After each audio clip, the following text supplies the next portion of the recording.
in what was a really, tough time for them. It's hard enough for the rest of us, I think, when you're having to run a country as well and have the challenges of difficult pregnancies. Having a supportive friend to be there in your bubble is absolutely right. There were very strict rules at the time, not least over Christmas, on the mixing of households. We understand that they had a support bubble with Mrs. Johnson's mother, and there was also, we now understand, a childcare bubble involving the two of them and their friend. Was there no reasonable alternative to that childcare bubble? Because there was no mixing that was allowed for social purposes in that time. So you've just said it was a childcare bubble, and Nico was there to help support and look after Will, whilst the challenges of being the Prime Minister and his wife are wonderfully tough. And I think I have every confidence that they did not break the rules. Okay, but both of them were working through Christmas, were they? I understand that the Prime Minister probably works every day of the year, one would think, but his wife was also working through Christmas, was she? And that was why she needed childcare. So I'm afraid I don't know if you have children, but I've had children, and the challenges of managing daily life, personal ill health, all those things can mean that having the extra support of a mother, of a friend who's a childcare bubble is exactly why we created that bubble framework, so that you could, as a family, bring in someone else willing to give up their own space and choices and come to be part of the family bubble to support those who needed it through all sorts of different reasons. And I have absolutely no doubt that Carrie and the Prime Minister were very precise and very clear, and Nico is a passionate and adoring godmother, I know, and would have done everything in her power to support them as a family. Anne-Marie Trevelyan, thank you very much. It's now 8:20. We've got some breaking news on music streaming services. A committee of MPs asked the competition authorities to investigate whether they had become too powerful in the music industry, and that's now going to happen. Dom's here with more on that. Yes, Sarah. In the past few minutes, the Competition and Markets Authority has said it will launch what it calls a market study. That's a preliminary fact-finding before any formal investigation or enforcement action into how music streaming services work. We were talking about Spotify, Amazon Music, YouTube as well as very big in music. Widespread concerns, well reported, that artists are getting just a pittance for the work that they do.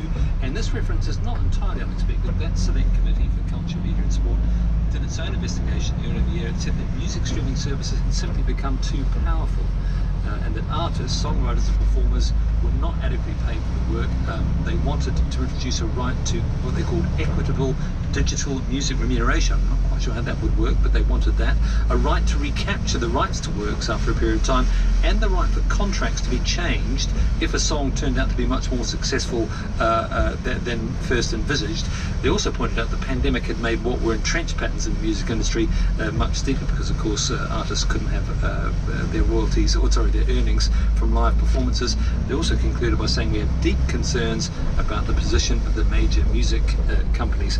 The CMA said this morning that the market study will investigate whether competition in the sector is working well or whether further action needs to be taken. Thanks for that, Dom. It's 8:22 now.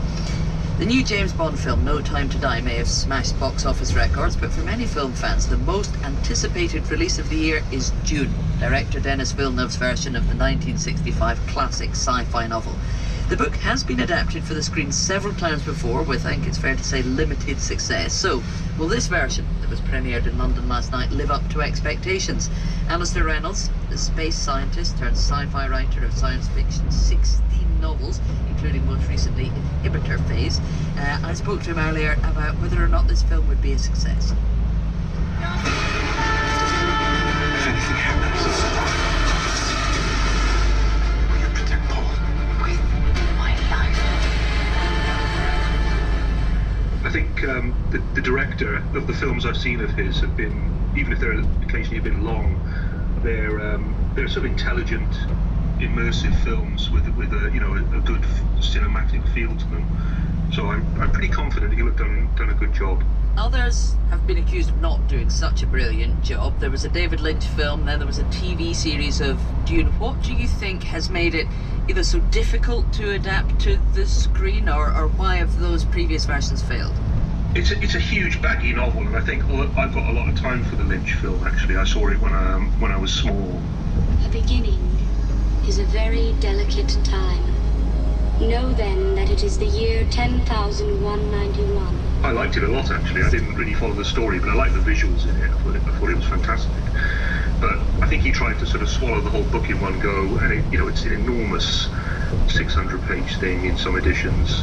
I think with the new film, what they've done is sort of bitten off half the book, and there are sort of natural breakpoints in the narrative where you can stop and it still feels like a rounded story. So I think he's got a better chance of telling a story that a cinema audience can actually follow with a beginning, middle, and an end, whereas the Lynch film was, it was trying to do too much, I think, in 2 hours. Show the slightest pity or mercy.